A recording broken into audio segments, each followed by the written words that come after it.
I know that there are products that every one of us have bought that just did not work out, disappointed, were way overhyped, whatever you want to say, they just weren't good products. I have a little tub of products right here.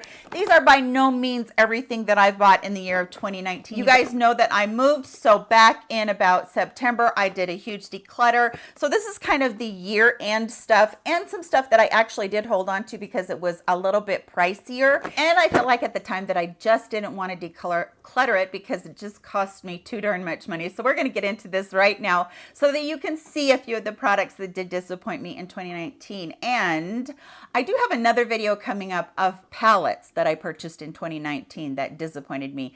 And watch for that one. And again, that one is not a full year, but there's quite a few in there that really I have been holding on to and thinking that I would just love, and I just don't love them. So watch for that video coming up. Let's get into the other products right now that I have not liked in 2019. Okay, so a few are drugstore and a few are high-end. And what I'm going to do is I'm going to get into the drugstore first. Makeup Revolution, this is their color correcting primer.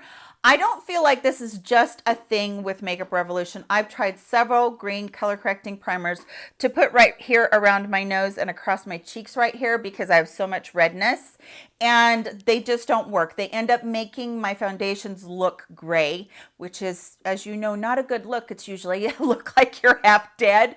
So this really is not just about Makeup Revolution, although I picked this one out of there because it was a thicker formula and it did not work at all. And I don't know if they've made it thicker in order for it to be pore filling as well or what, but the color correcting on it was just too stark. It was just way too green. And then also was the NYX Can't Stop Won't Stop foundation. Clung to my dry patches. It covered great, but it was very, very matte, very, very drying. And you guys know I already have very dry skin. So it just did not look good because I just felt like it clung to every little pore, every little crease, everything like that. And I just couldn't get it to work even as I was working with it, trying to put in other mixers in there to try and help it out. Just could not get it to work. And then the last concealer I have is the One Drop Coverage from Catrice. I was so excited about this. And the first time I used it was right before I went on camera when I had hauled it, I think. And I thought it was going to be a really good one. But through the day, I mean, honestly, it was like maybe 2 hours and it just looked terrible. And the most darkness I have is right through here, which is where we all get it. But it really just could not even cover that completely. So it being, I think, a very liquidy consistency also contributed to it kind of mixing with my color corrector. So this one had to be a hard pass also. And then the last drugstore item I have is from ColourPop, and this is their loose pigments. This was just too much sparkle. It was just way too much glitter on my mature skin. And as I was trying to work with it, the sparkles dropping down on my cheeks, and it was just a hot mess. And I even used it wet, tried a mix-in medium with it to try and get it to work. It just really didn't work well for me. So I have kind of steered away from any loose glitter. Now they've put it into their actual palettes, which I'm not so, very happy about, but definitely the loose glitter did not work for me at all from them. Also, this is something that I have just kept around for a long time because I feel like it's so hyped on YouTube and everybody talks about it, and it's the Color Science Total Eye. It has a 35 SPF. It's supposed to be skin renewal therapy, give you the SPF and a color correcting type thing. Now, if you didn't have very dark under eye circles, I think this would be okay for you. But for me, this just made my concealer slip around even more. The color correcting was not there. And even though I was very intrigued with it having the SPF in it, because I know it's good to have SPF around your eyes, I just bring my SPF up around my eyes. And so this was kind of just a super expensive product that, even though I know so many people that I know here on YouTube really love it, it just wasn't, to me, worth the price tag. And it didn't work for what I needed for having coverage or color correcting at all. And then I also very recently talked about this in a dupes video. This is their Strivectin neck and chest cream. I kept this also because I want to be reminded over and over again that neck and chest creams very rarely ever do what they say they're going to. I have heard this hyped on YouTube so much by so many different people, and I feel like all this did for me was create a mess with my other skincare and create a mess that I was just balling up all over my neck and chest until I actually had to go in with a washcloth and just take it all off.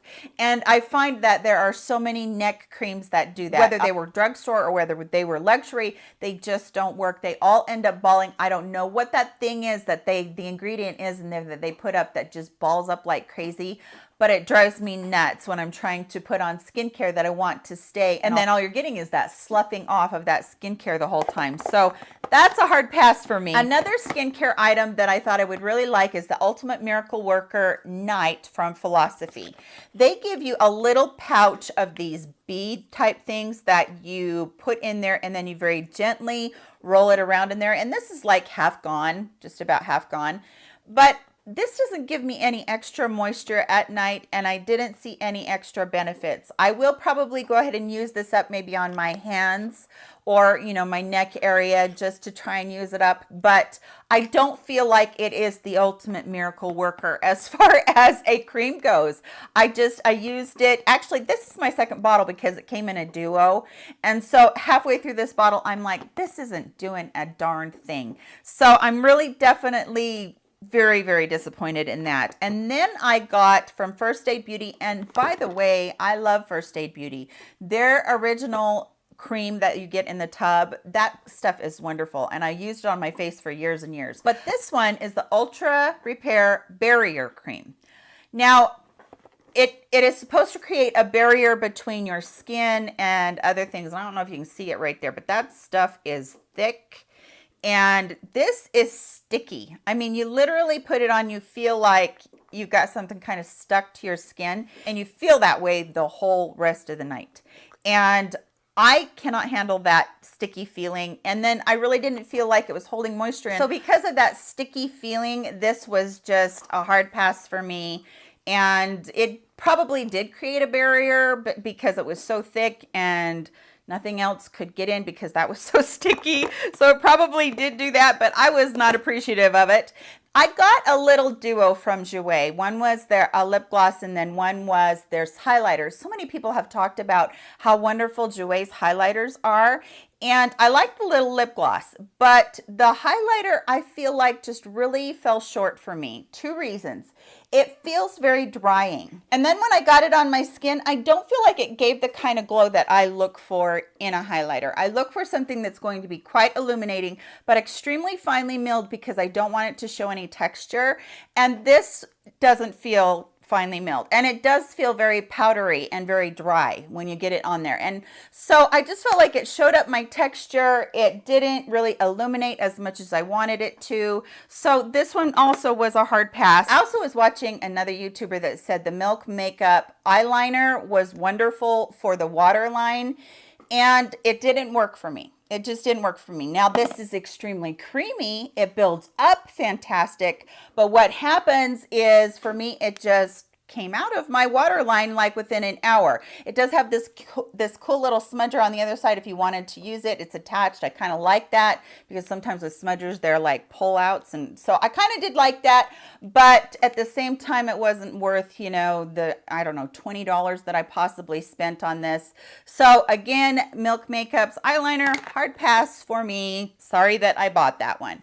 And then this one is from Laura Geller. Now, I love Laura Geller, and I have had one of her body frostings before. This is a huge compact, but this one is in Tahitian Glow. It's pretty. It's got the baked marble that she does there with all the different colors. But look at this, you guys. That's what color it is. It is a bright orange. And in the summer, even when I'm self-tanning, I ain't that orange and I'm not that tan. So this really just did not work for me as far as the color goes. There was a very, very light one that I did use at one time that I couldn't find when I got this one. But again, it just very much fell short. And it's a cool concept because what she tells you to do is either kind of mist this and get a little bit wet, and then you can put it on your legs, on your shoulders, whatever's going to be showing at that time. But this one, because of how orange it is and how, you know, Oompa Loompa looking that is. I could not get this to work at all. And she does have a couple other colors, and they are very glowy and very pretty on the skin.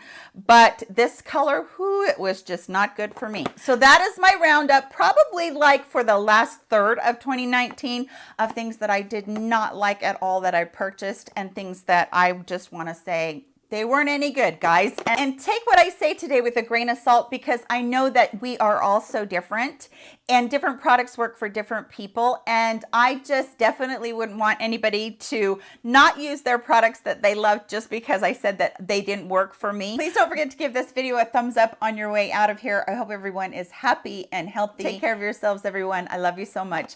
Catch y'all in my next video. Bye-bye, guys.